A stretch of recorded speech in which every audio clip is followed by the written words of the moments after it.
बिस्मिल्लाहिर्रहमानिर्रहीम, अस्सलाम वालेकुम, वेलकम बैक। और बहुत ज़्यादा इंतज़ार करवाया आप सबको।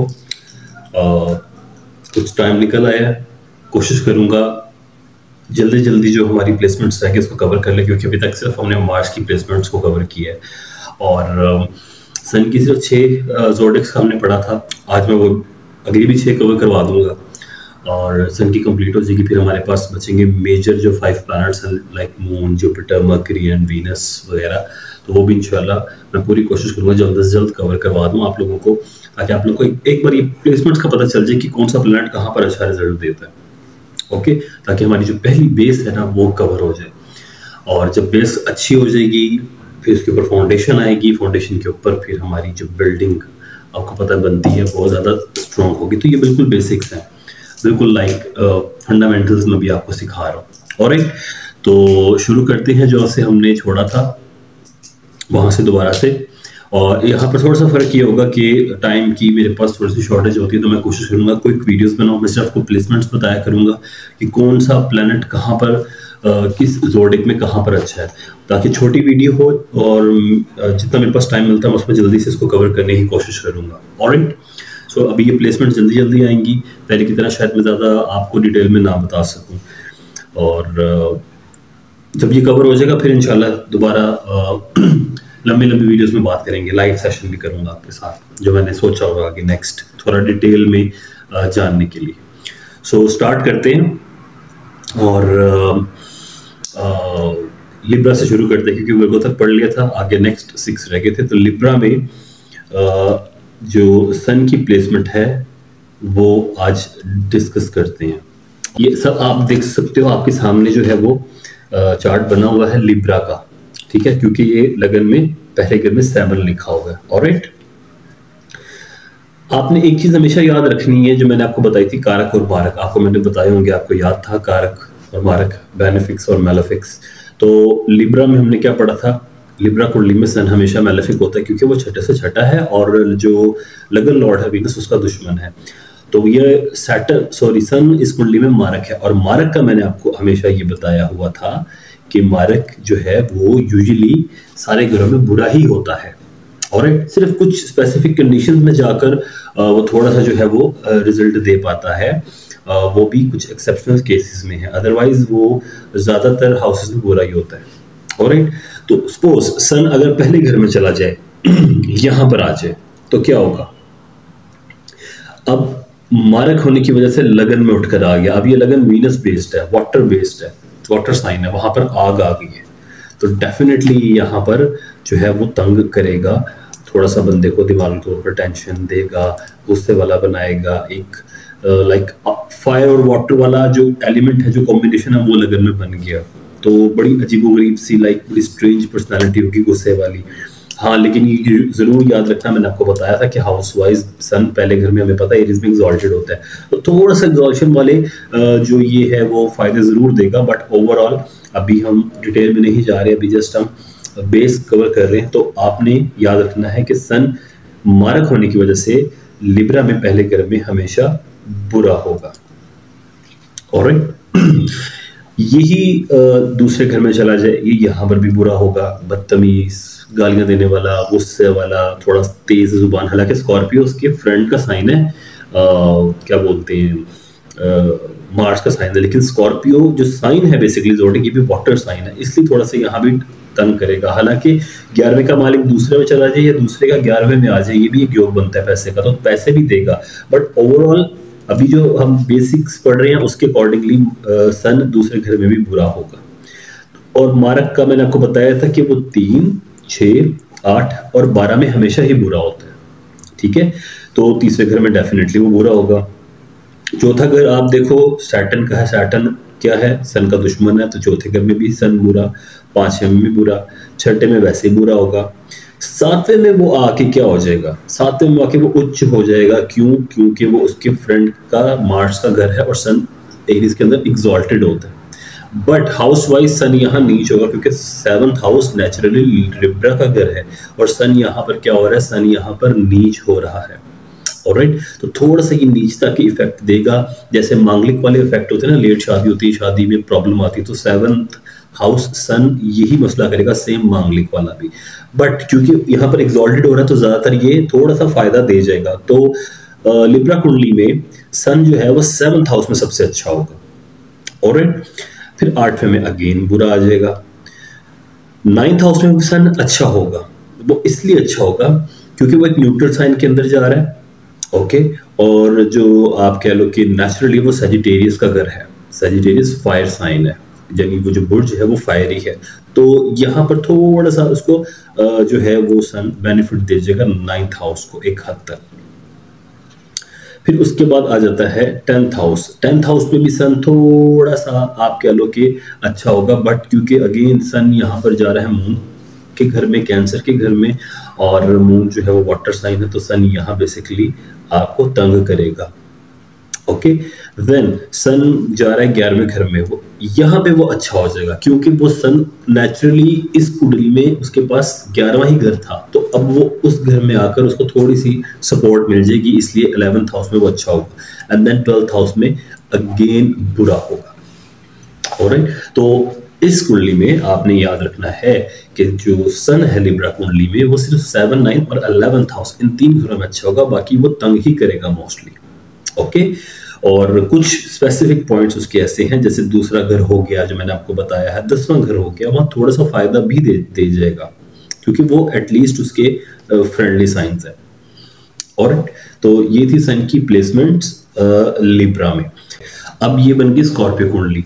अब स्कॉर्पियो कुंडली इसको क्यों हमने माना, क्योंकि लगन में आप देखो क्या लिखा हुआ है, लगन में लिखा हुआ है 8, इसलिए स्कॉर्पियो कुंडली है। स्कॉर्पियो कुंडली में हमने क्या पढ़ा था, हमने ये पढ़ा था कि ये यहाँ पर कारक है, ऑलराइट। सन जो है वो इस कुंडली में कारक है, मारक नहीं है। तो कारक होने की वजह से क्या होगा, कारक होने की वजह से क्या होगा कि सन ज्यादातर इस कुंडली में अच्छा ही परफॉर्म करेगा क्योंकि वो कारक है, तो जहां जाएगा वो अच्छा ही परफॉर्म करेगा, ऑलराइट। सन को इस कुंडली में 10वां घर मिला, अब सपोज सन 10वां उठ के पहले घर में आ गया। अब आप देखो सन पहले घर में आ रहा है, डेफिनेटली अच्छा हो गया क्योंकि नेचुरली पहले घर में सन एग्जॉल्ट माना जाता है। अब यहाँ पे कहां पे रहा, स्कॉर्पियो की राशि में। जैसे पिछली कुंडली में मैंने बताया था कि सन दूसरे घर में बुरा माना जाएगा, एक हद तक पैसा जरूर देगा, मैंने आपको योग बताया था, दूसरा घर का मालिक 11 में, 11 का मालिक सेकंड में आ जाए तो पैसे आते ही आते हैं, डेफिनेटली आते हैं, लेकिन वो बदतमीज बनाता है बोलने के मामले में क्योंकि दूसरा घर है, उसको थोड़ा सा वाटर और आग को मिक्स कर रहे हैं तो भाप उठ रही है, तो वो बंदे के एक्सप्रेशंस वैसे ही होंगे।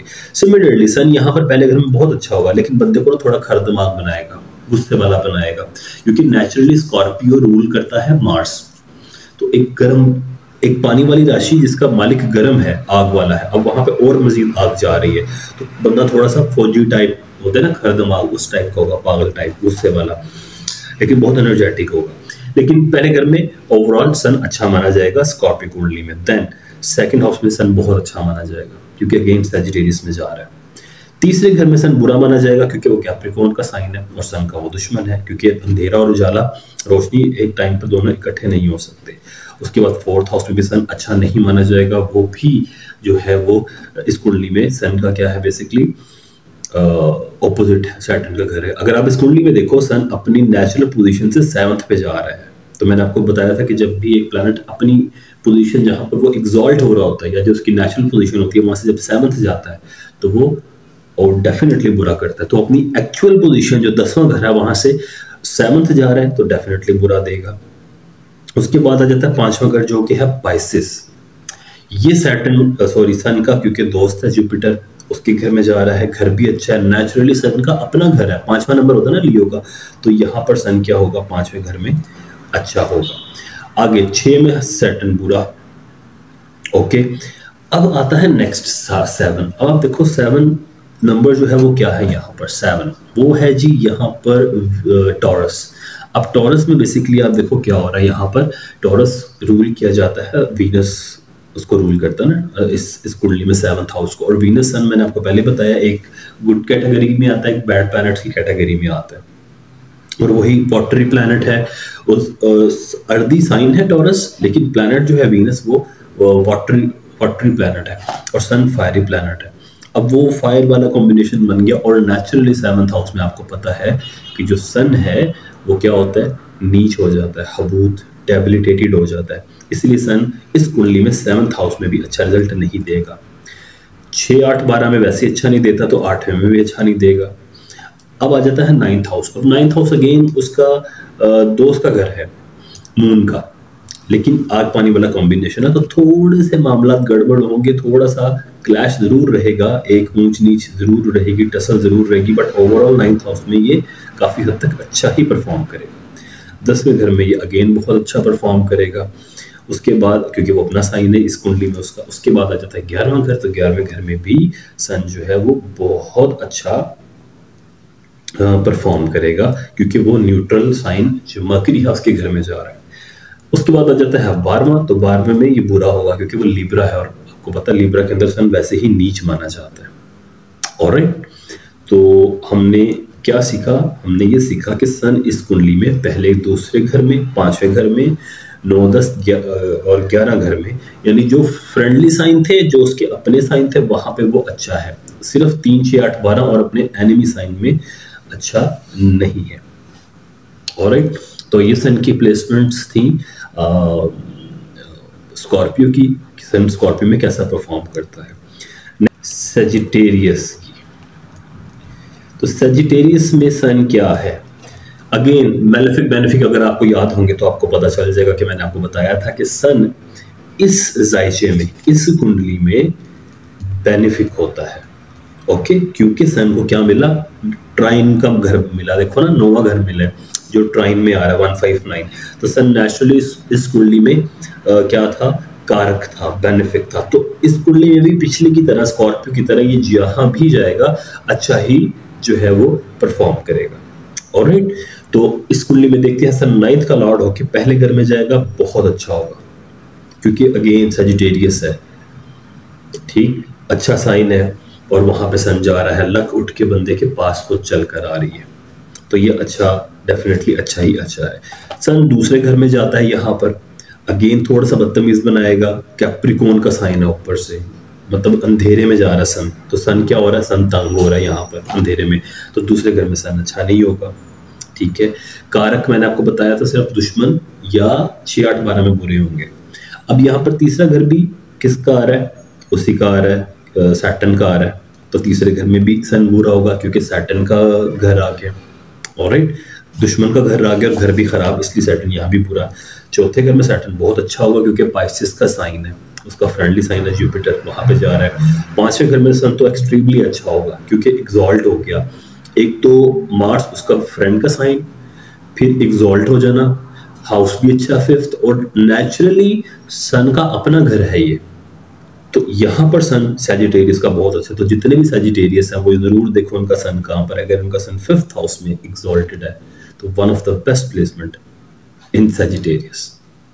ओके, फिर छठे में डेफिनेटली बुरा होगा, 7वें में कुछ हद तक ये अच्छा होगा क्योंकि मैंने बताया आपको हाउस वाइज सन यहाँ पर नीच माना जाता है क्योंकि 7th हाउस नेचुरली बिलोंग करता है वर्गो से, तो यहाँ पर सैटर्न जो है वो बुरा माना जाता है। अदरवाइज जो आप कह लें कि मर्करी है वो अर्दी साइन है और न्यूट्रल साइन है, सन इसके साथ अच्छा परफॉर्म करता है, बट क्योंकि घर साथ में है तो सन यहाँ पर थोड़ा सा तंग करेगा, अच्छा होगा लेकिन थोड़ा सा नीचता का असर जरूर दिखाएगा अपना 7th वाला, शादी को लेट करना, डिले करना, या शादी में झगड़े या इस तरह की चीजें आना, या ये नॉर्मल रहेंगी। और तो ये सन की प्लेसमेंट 7वें घर में। 8वें में भी सन बुरा होगा क्योंकि 8वां घर ही खराब है। 9th हाउस में सन बहुत अच्छा होगा क्योंकि ट्राइन का मालिक ट्राइन में ही आ रहा है, तो बेहतरीन हो गया, तो यहाँ भी सन अच्छा ही परफॉर्म करेगा। नाउ अगर 10th हाउस में आ जाए तो 10th हाउस में सन बहुत अच्छा परफॉर्म करेगा क्योंकि वर्गो का साइन है, केंद्र का साइन है, सेंटर का वहां जा रहा है, और हमने अगर आपको याद होगा डायरेक्शनल स्ट्रेंथ के बारे में पढ़ा था, दिशा बल, तो इसको 10th हाउस में दिशा बल मिलता है, तो यहाँ भी सन अच्छा परफॉर्म करेगा। Next is 11th house which is Libra, तो लिब्रा में सैटर्न नीच होता है, इसलिए 11वें घर में सैटर्न बुरा ही माना जाएगा। ऑलराइट, और इसके बाद आ जाता है 12वां घर, 12वां में वैसे ही बुरा माना जाएगा, चाहे उसका फ्रेंडली साइन भी है, लेकिन ये प्लेसमेंट उसके लिए अच्छी नहीं है। लगन में क्या लिखा होगा 10, इसका मतलब ये कैप्रिकॉर्न असेंडेंट है। अब इस असेंडेंट में जो आप देखो ये क्या कहते हैं इसको, सन के पास कौन सा घर है? अब सन यहाँ पर मारक है, एक तो लगन के लॉर्ड का दुश्मन, ऊपर से घर भी खराब, 8वां घर। ये तो बेड़ा गर्क ही करेगा जहां भी जाएगा। ऑलराइट, तो इसमें देखते हैं क्या क्या सन करता है। ओके, सन अगर पहले घर में आ जाए कैप्रिकॉर्न में, नेचुरली पहले घर में एग्जॉल्टेड होता है, थोड़ा सा फायदा देगा जरूर बंदे को, बट ओवरऑल सन यहाँ पर तंग करेगा क्योंकि वो कैप्रिकॉर्न एनिमी साइन के अंदर जा रहा है और मारक है, 8वें घर का मालिक है, तो डेफिनेटली तंग ही करेगा। थोड़ा सा एग्जॉशन का फायदा एक स्टेज पर जाकर जरूर देगा। ऑलराइट, तो पहले घर में सन बुरा है, इसी तरह दूसरे घर में भी बुरा है क्योंकि वो भी सैटर्न का घर है, तो दूसरे घर में भी बुरा माना जाएगा। तीसरा घर जो देखो पाइसेस है, उसका फ्रेंडली साइन है, और अष्टम टू अष्टम थ्योरी के मुताबिक वो 8वें से 8वां है, तो यहां भी सैटर्न बुरा होगा। चौथे घर में सैटर्न अच्छा माना जाएगा क्योंकि वो उच्च हो गया, थोड़ा सा फायदा देगा। मारक वो है, मारक रहेगा, अपनी जो उसकी नेगेटिविटी है ना वो नहीं छोड़ेगा, उसके साथ ही खत्म करेगा, प्रॉब्लम्स देगा, 8th हाउस से रिलेटेड प्रॉब्लम्स, ऑब्स्टैकल्स, परेशानियां जरूर देगा, मदर की हेल्थ में इश्यूज आएंगे, वो प्रॉब्लम सारी रहेंगी, बट थोड़ा सा ना आपको बेनिफिट दीजिएगा। जो हमारे छुपे हुए जराए से पैसे आते हैं ना 8वां घर, हमारी जो लाइक हिडन इनकम होती है या वरासती जो मामलात होते हैं, वहाँ से आपको फ़ायदा थोड़ा सा ज़रूर दीजिएगा। अदरवाइज ये अपनी जो नेगेटिविटी है ना वो नहीं ख़त्म करेगा, तंग करेगा कि 8वें घर का मालिक जहाँ जाएगा वैसे ही बेड़ा गर्क करेगा, ऑब्स्टेकल्स फजूल की क्रिएट करेगा अपनी दशा अंतरदशा में। ऑलराइट, फिर आ जाता है 5th हाउस। 5th हाउस में भी बुरा माना जाएगा, अगेन वो उसका एनिमी साइन है, मारक है तो 6, 8, 12 में तो हमेशा ही बुरा होगा, तो यहाँ छठे में भी बुरा माना जाएगा। ऑलराइट, फिर आ जाता है 7वां घर जो कि एनिमी साइन है, यहाँ भी बुरा माना जाएगा। एक तो वो उसके दोस्त का चाहे वो घर है, लेकिन वाटर और सन वाला कॉम्बिनेशन आ गया, नेचुरली सन 7th हाउस में नीच माना जाता है, तो बेड़े गर्क। 8वें घर में भी यहाँ पे बुरा माना जाएगा क्योंकि वो 8वें घर का मालिक है, सिर्फ एक सूरत में कि अगर यहाँ पर लगन का मालिक स्ट्रॉन्ग हो जाए, यानी सैटर्न अच्छी पोजीशन पर बैठा हो, लगन भी मिसाल के तौर पर बैठा हो, 10वें घर में यहाँ पर उच्च का होकर सैटर्न बैठा हो और सन यहीं आ जाए, 8 में आ जाए, 12 में चला जाए, तो ये बहुत अच्छा हो जाएगा, विपरीत राजयोग वाली कंडीशन में आ जाएगा। अदरवाइज ये यहाँ पर बुरा ही परफॉर्म करेगा 8वें में, ठीक है। और सन अगर 9th में चला जाए तो थोड़ा सा फायदा देगा, मैं यहाँ लिख देता हूँ, अदरवाइज ये यहाँ भी तंग ही करेगा। 10वें घर में सन लिब्रा में नीच, यहाँ पर तो कभी काम करने ही नहीं देगा ना, फजूल की जो भी नहीं मिलेगी तो उसमें रुकावटें ही आएंगी, जो भी खत्म हो जाए करेगी, फिर नहीं ढूंढनी पड़ा करेगी, तो ये चलता रहेगा। 11वां घर अगेन स्कॉर्पियो, वाटर साइन, खराब, बुरा, और 12 इसके अंदर अगर विपरीत राज्यों की कंडीशन के अंदर नहीं आ रहा तो ठीक, अदरवाइज यहाँ भी तंग करेगा। तो हमने पढ़ा कि मारक प्लैनेट ज़्यादातर अपना जो है उसकी मतलब मारक प्लैनेट की जो उसकी जो मेलेफिक एस्पेक्ट है वो ख़त्म नहीं हो रहा, सिर्फ चौथे और 9वें घर में थोड़ा सा अच्छा दे रहा, चौथे में इसलिए कि वहाँ उच्च का हो रहा है, लेकिन वहाँ साथ साथ प्रॉब्लम्स वो ही देगा जो बाकी घरों में दे रहा है, थोड़ा सा फायदा दे देगा, अदरवाइज यहाँ भी इतना कुछ खास फर्क नहीं पड़ेगा। ये 9th हाउस में मर्करी के घर में जाके कुछ फायदा दे देगा थोड़ा सा। So next one is Aquarius. यहाँ पर सन को क्या मिला? यहाँ पर सन को मिला 7th हाउस, जहां पर नेचुरली सन नीच माना जाता है, डेबिलिटेटेड, हबूत। और इस कुंडली में हमने क्या पढ़ा था कि 8वें से 12वें पे आ रहा है ये, तो ये मारक है इस कुंडली में भी, तो मारक अगेन जैसे पिछली कैप्रिकॉर्न वाली कुंडली में था, यहाँ भी मारक है, तो यहाँ भी ये बेड़ा गर्क ही करेगा। ऑलराइट, देखते कहाँ पे अच्छा काम कर सकता है ये। तो सन अगर आ जाए सपोज पहले घर में तो उच्च माना जाएगा, लेकिन ओवरऑल रिजल्ट बुरा ही देगा, तो हम इसको बुरा ही कंसीडर करेंगे। ऑलराइट, चाहे वो एग्जॉल्टेड होकर थोड़ा सा फायदा दे देगा बंदे की, उसकी पर्सनालिटी ऐसी हो जाएगी थोड़ी सी जैसे सूरज की होती है, लाइक बड़ा गरूर और मुतकब्बिर टाइप का जो बंदा होता है, अकड़ होती है थोड़ी सी, अथॉरिटी कंट्रोल करना, लेकिन क्योंकि वो अंधेरा है ना एक्वेरियस बेसिकली, तो अच्छा नहीं माना जाएगा सैटर्न पहले घर में।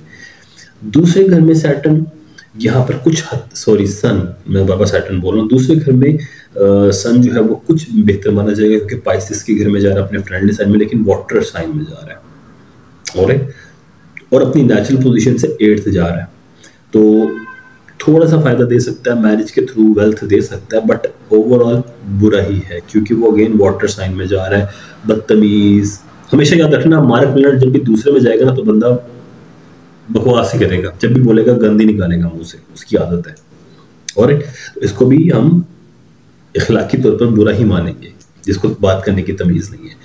तीसरे घर में सन जो है वो कुछ हद तक बेहतर माना जाएगा, इसलिए मैं उसको गुड कैटेगरी में लिख लूंगा। उसकी वजह यह है कि उच्च हो रहा है तीसरे घर में, तो उच्च होकर वो क्या कर रहा है मारक है लेकिन उच्च हो गया कुछ हद तक वहां पर। कुछ लोग बेसिकली इसको ये कहते हैं कि वो उच्च मारक प्लैनेट उच्च होकर ऑब्स्टेकल्स बढ़ा देता है, मेहनत ज्यादा करवाता है, लेकिन मैं ऐसा नहीं है। तीसरे घर में अगर वो उच्च हो रहा है ना मारक प्लैनेट, तो वो उसकी जो नेगेटिविटी है ना उस घर की, उसको थोड़ा कम कर रहा है।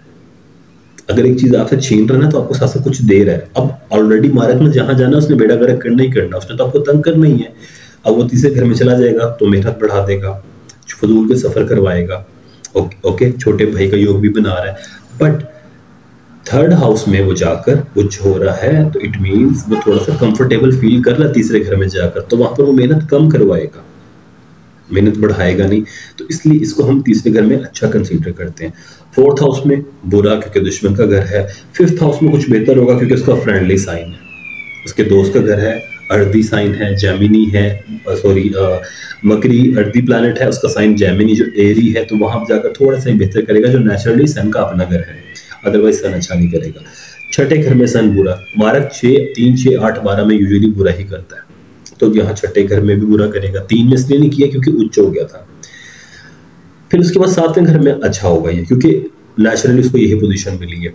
अगेन बोलो 7वें घर में ये नीच माना जाता है सन, आपको पता लिब्रा, लेकिन क्योंकि यहाँ पर वो खुद बैठा हुआ, उसको यही साइन मिला, तो वो थोड़ा बचा रहा है इस घर को। शादी जरूर करवा देगा, शादी में प्रॉब्लम्स रहेंगी, झगड़े वगैरह रहेंगे, लेकिन बचा लेगा उसको काफी हद तक, शादी करवा जरूर देगा।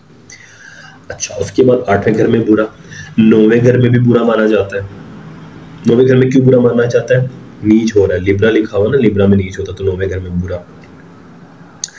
10th हाउस में स्कॉर्पियो में भी ओवरऑल बुरा ही माना जाएगा क्योंकि ऑब्स्टेकल्स क्रिएट करेगा वाटर साइन में जाके थोड़ा सा, ठीक है, जॉब शॉप दे देगा लेकिन तंग ही रखेगा। 11th हाउस में कुछ हद तक अच्छा माना जाएगा सैजिटेरियस में, और 12th में भी बुरा।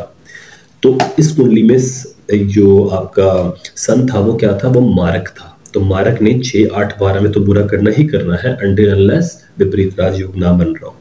तीसरे घर में भी मारक बुरा ही करता है, लेकिन यहाँ पर क्योंकि वो उच्च हो रहा था ना, तो उसने अपनी जो उसकी मैलिफिक एस्पेक्ट था उसको, नेगेटिविटी को थोड़ा कम किया इस घर में, इसलिए हमने उसको तीसरे में अच्छा माना है। ऑलराइट, बाकी 5वें में उसकी नेचुरल पोजीशन थी इसलिए अच्छा माना है। 7वें में उसको इस कुंडली में यही घर मिला हुआ था 7वां, इसलिए हमने उसको वहां पर अच्छा कंसीडर किया। शादी इसका मतलब अच्छा ही नहीं है, ये नहीं है कि शादी अच्छी हो जाएगी, तंग जरूर करेगा, प्रॉब्लम जरूर देगा, क्योंकि मैलेफिक है, और मैलेफिक का काम है जिस भी घर में जाएगा वहां पर उस घर को तोड़ फोड़ कर देगा, डिस्टर्ब रखेगा। बट इस कुंडली में क्योंकि इसको मिला ही एक घर था, तो थोड़ा सा उसने उसको बचा लिया, थोड़ा सा उसका जो नेगेटिव एस्पेक्ट है वो कम हो जाएगा। और फिर 11th हाउस में जो कि सजिटेरियस का साइन है, उसका फ्रेंडली साइन है, वहां जाके वो थोड़ा सा बेहतर परफॉर्म करेगा। ऑलराइट, तो ये एक्वेरियस कुंडली में है, तो लगन में है 12। सन को मिला 6th हाउस, तो नेचुरली इस कुंडली में भी मैंने आपको पढ़ाया हुआ है, अगर आपको याद होगा तो मैलेफिक था। तो अभी जिस तरह हमने कैप्रिकॉर्न एक्वेरियस पढ़े हैं, सेम रिजल्ट यहाँ भी है, मैलेफिक है, तो ये यूजुअली हर घर में बुरा ही करेगा। ओके, सो छठे का लॉर्ड पहले घर में आ गया, पाइसेस में आ गया, वाटर साइन में आ गया, ये बुरा ही बुरा है। छठा घर क्या है? लड़ाई झगड़े, कोर्ट केस, प्रॉब्लम्स, लंबी बीमारियां, वो पहले घर में आ गई, आपके ऊपर बैठ गई, सर पर आके बीमारी रहेगा बंदा। 5वां घर है, गर्म साइन है, वाटर, पहला घर पाइसेस है, वाटर है, सर पर आके बैठ गई आग, सर दर्द की बीमारी, लंबी बीमारी, कभी ना खत्म होने वाली। और अगर कोई और एस्पेक्ट आ गया तो ज्यादा प्रॉब्लम्स भी हो सकती हैं, अभी उसमें डिस्कस नहीं कर रहा। ऑलराइट, तो पहले घर में यहाँ पे बुरा, दूसरे घर में बहुत अच्छा होगा, इसलिए कि वहां पर वो उच्च हो रहा है सन जाकर, इसलिए अच्छा होगा। हालांकि मैलेफिक है, मैं दोबारा रिपीट कर दूं कि मैलेफिक का मतलब ये नहीं है कि उस अपनी जो अंदर उसकी नेगेटिव एनर्जी है ना उसको खत्म कर देगा और दूसरे को बेड़ा गर्क कर देगा, बहुत अच्छा हो जाएगा, ऐसा नहीं है। उधर जाके उच्च हो रहा है, बदतमीज बनाएगा, गंदा बोलने वाला, गालियां देने वाला या इस तरह का सख्त अल्फाज बोलने वाला जरूर बनाएगा इंसान को, क्योंकि एक गर्म प्लैनेट गर्म घर में जाके उच्च का हो रहा है, पर वेल्थ में थोड़ा सा फायदा जरूर दे देगा आपको। ओके, तो यहाँ पर इसलिए हमने इसको 2 में कंसीडर किया, सेकंड हाउस में ये अच्छा है, अदरवाइज ये अच्छा नहीं है मैलेफिक ज्यादातर। तीसरे घर में बुरा है, चौथे घर में जो है यहाँ पर वो कुछ हद तक अच्छा माना जाएगा, कुछ हद तक, ठीक है, अदरवाइज मैलेफिक जहाँ जाता है बेड़ा गर्क करता है। पांचवें घर में ये अच्छा माना जा सकता है, उसकी वजह ये है कि उसका नेचुरल पोजीशन है, इसलिए वहां जाके अच्छा माना जाता है। हालांकि वो भी मून इसका फ्रेंड, लेकिन वाटर साइन है, थोड़ा सा प्रॉब्लम क्रिएट करेगा। लव अफेयर्स में सक्सेस शायद इस बंदे को ना मिले, और भी प्रॉब्लम्स आएंगी। स्टॉक एक्सचेंज में अगर ये बंदा पैसा इन्वेस्ट करता है उसमें इसको नुकसान होगा। जो भी 5th हाउस से जुड़ी चीज़ें वो होंगी। बच्चों से रिलेटेड प्रॉब्लम्स आएंगी, कोई लंबी बीमारी होगा, घर और बच्चों के घर में जा रहा है तो बच्चों में प्रॉब्लम्स आ सकती हैं। तो लेकिन क्योंकि नेचुरली सूरज का अपना घर है तो वो क्या करेगा, वो अपने घर को बचा लेगा। 5वां नंबर आता है ना लियो का, तो वहां जाके वो थोड़ा सा उसका नेगेटिव एस्पेक्ट कम हो जाएगा। इसलिए इसको मैं यहाँ पर कंसीडर करता हूँ कि सन 5th हाउस में बहुत अच्छा यूजुअली रिजल्ट देता है हाउस वाइज। ऑलराइट, 6th में ये डेफिनेटली बुरा होगा। यहाँ पर वो चाहे खुद भी है बुरा होगा। हाँ, अगर जुपिटर यहाँ पर अच्छा बैठा हुआ लगन का मालिक तो विपरीत राज्यों की कंडीशन अप्लाई होती है, अदरवाइज ये अच्छा नहीं होगा यहाँ पर। ऑलराइट, 7 में इसको मैं अच्छा कंसीडर कर लेता हूँ सिर्फ इसलिए कि वो शादी करवा देगा बस, अदरवाइज अच्छा नहीं है 7th में भी। मैलेफिक प्लैनेट हमेशा याद रखना कि वो अगर अपने फ्रेंडली साइन के अंदर भी जा रहा है ना तो वो नुकसान ही देगा, थोड़ा सा फायदा दे देगा उस घर से रिलेटेड, अदरवाइज वो नुकसान ही देगा। बट क्योंकि ये मैं इसलिए इसको यहाँ पे कंसीडर कर रहा हूँ कि वो शादी करवा देगा एटलीस्ट, इसलिए मैं इसको गुड कैटेगरी में लिख रहा हूँ कि यार यहाँ पर ये अच्छा है।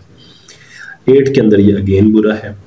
9th के अंदर क्योंकि आपको पता है कि फ्रेंडली साइन है लेकिन वाटरी साइन है, तो इसलिए यहाँ पर बुरा माना जाएगा। ओके, 10th हाउस में ये अच्छा माना जाएगा, इसको डायरेक्शनल स्ट्रेंथ भी मिलेगी। हालांकि प्रॉब्लम्स आएंगी, ये मत सोचना कि छठे का मालिक होने की वजह से ये बहुत अच्छा परफॉर्म करेगा, नहीं। मैं सिर्फ गुड कैटेगरी में इसको इसलिए लेकर जा रहा हूँ कि आपको थोड़ा थोड़ा बेनिफिट वो देता हुआ जा रहा है। शादी में प्रॉब्लम दे रहा है 7वें घर से रिलेटेड, लेकिन करवा रहा है ना, इसलिए मैंने उसको अच्छा मान लिया। 10th हाउस में वो जॉब दे रहे हैं ना, चाहे जॉब में प्रॉब्लम है, जॉब छूट जाती है, जॉब में मसले रहते हैं, जॉब में मिलती नहीं है या वटएवर जो भी है, लेकिन एटलीस्ट कुछ अर्से बाद, 1-2 साल बाद जॉब देगा जरूर। तो इसलिए इसको मैं 10th हाउस में अच्छा ही कंसीडर कर रहा हूँ। आप देख लो जितने भी पाइसेस असेंडेंट वाले हैं उनका सन देख लो कहीं भी है, इस हिसाब से तो जितने भी पाइसेस असेंडेंट वाले हैं उनको तो जॉबलेस होना चाहिए, लेकिन जॉब मिलती है ना। तो ये कहना कि जी सन इस कुंडली में क्योंकि मैलेफिक है तो ये बेड़ा ही गर्क करेगा, ऐसा नहीं होता। हर घर से रिलेटेड वो अच्छा या बुरा जरूर करता है, मैलेफिक होकर भी। बेनिफिक बहुत अच्छा कर देता है। समटाइम्स क्या होता है, बेनिफिक बहुत कमाल कर देते हैं, और समटाइम्स बेनिफिक इंसान को समझ जाओ, ठीक है। और इसी तरह मैलेफिक हमेशा बुरे नहीं होते, मैलेफिक कभी कभी बहुत कुछ दे जाते हैं। तो इसलिए लाइफ में दोनों प्लैनेट्स का होना बहुत ज़रूरी है। मैंने 2-4 दिन पहले एक पोस्ट भी शेयर की थी आप सबके साथ। मेरे एक बहुत अच्छे फ्रेंड है इंडियन, उन्होंने वो मुझसे शेयर किया था, उन्होंने वो लिखा था और मुझे वो बहुत अच्छी लगी। मैंने आप लोगों के साथ भी इसलिए शेयर किया था। उसमें यह लिखा हुआ था कि बच्चे रोते हैं किस तरह कि यार ये क्या है, मेरे तो प्लैनेट ये बुरा है, ये तो अच्छा ही नहीं है, तो मेरा बेड़ा गर्क कर रहा है। जो आप सीखते जाते हैं फिर आपको पता चलता जाता है यार ये मैलेफिक भी मुझे फ़ायदा दे रहा है। ऑलराइट, तो इस तरह होता है। लाइक मैं अगर अपने चार्ट की मैं आपको एग्जांपल दूँ ना, तो वो सबसे ज़्यादा मैलेफिक प्लैनेट मेरे चार्ट में मार्स है। 8th का लॉर्ड होकर 10th में बैठा हुआ है, उसके बावजूद वही मार्स ने मुझे बहुत कुछ बेनिफिट्स दिए। सो ज़्यादा वीडियो लंबी ना हो जाए, जल्दी इसको ख़त्म करते हैं। तो 10th हाउस में सन अच्छा ही माना जाएगा काफ़ी हद तक। ओके, उसके बाद आ जाता है 11वां घर, वहाँ भी बुरा होगा क्योंकि वो उसके दोस्त का घर है। और 12वां तो आपको पता है 6-8-12 का मालिक 6-8-12 में सिर्फ तभी अच्छा होता है जब विपरीत राजयोग की कंडीशन अप्लाई हो रही है, अदरवाइज वो नहीं होता। सो ये थी बाकी 6 राशियाँ मैंने कवर कर दी यहाँ, 6 ज़ोडिक्स आपको पता चल गया होगा। सिंपल तरीका याद करने का ये है, आपने सिर्फ ये याद रखना है कि इस कुंडली में सन मारक है और किस कुंडली में सन कारक है। जहां पर मारक है आपने वहां देखना है कि वो फ्रेंडली साइन में जा रहा है। ओके, फिर देखना में जो साइन है वो अर्थ है, वाटर है, फायर है, क्या है। वाटर है, सन गर्म है, थोड़ा सा तंग करेगा। फायरी साइन है, सन अच्छा रहेगा। घर भी अच्छा है तो सन और अच्छा हो गया। अगर बुरा घर है, फायरी साइन है, फ्रेंडली साइन और फायर उसका एलिमेंट है, और लेकिन घर बुरा है, तो उस घर से बुरी चीजों को थोड़ा सा कम कर देगा। वो रहेंगी जरूर, खत्म नहीं होंगी, लेकिन बढ़ाएगा नहीं। लोग कहते हैं जी बढ़ा देगा, ऐसा नहीं होता। ठीक है, सो ये वीडियो थी, क्विक वीडियो। आई होप आपको पसंद आएगी और समझ भी आ जाएगी। नहीं समझ आती ग्रुप में आप पूछ सकते हो मुझसे, फेसबुक ग्रुप में। मैं अभी व्हाट्सएप ग्रुप पर नहीं आ रहा क्योंकि मेरे पास बिल्कुल टाइम नहीं होता व्हाट्सएप पर मैसेजेस जिस तरह मैं पहले कर सकता था बातें, अब उस तरह से नहीं कर सकता। आप लोग उसको कंटिन्यू कर सकते हो इंशाल्लाह, जब भी टाइम मिला ज़रूर। अगर आपने मुझसे कोई उस तरह से कोई भी क्वेश्चन पूछना तो आप डायरेक्ट फेसबुक ग्रुप जो है हमारा, उस पर आकर पूछ सकते हो आप। ऑलराइट, तो वहाँ पर आके पूछो। जब मुझे लगेगा थोड़ा टाइम में ज़रा फ्री हो जाऊँगा, फिर डेफिनेटली मैं ग्रुप में ज़रूर वापस आऊँगा और फिर से दोबारा उसको वहाँ पर चलाएंगे। ऑलराइट, अगर नहीं समझ आया फेसबुक ग्रुप में आकर पूछ सकते हो आप लोग। और तरीका सिंपल सा है, मैंने आपको बता दिया। कारक और मारक सिर्फ जहन में रखो तो आपको प्लेसमेंट खुद ब खुद याद हो जाएंगी। फ्रेंडली साइन, एनिमी साइन, उसका एलिमेंट क्या है, वाटर है, एयर है, फायर है, क्या है, उससे आप कॉम्बिनेशन खुद बना सकते हो। कोई रॉकेट साइंस नहीं है, बहुत ईजी है। एंड बाकी जो है साथ साथ डेली बनाता जाऊँगा, वीडियोस आपको मिलती जाएंगी इंशाल्लाह। प्लेसमेंट कवर करेंगे, फिर इजी हो जाएगा। फिर सिर्फ लाइव सेशन में मैं डायरेक्ट आपके साथ बातें किया करूँगा और आपको सिखाया करूँगा। वो हम किसी भी टाइम कहीं भी बैठ के मोबाइल्स पे भी कर सकते हैं। ऑलराइट, अपना ख्याल रखिए, मुझे इजाज़त दो। अल्लाह हाफ़िज़।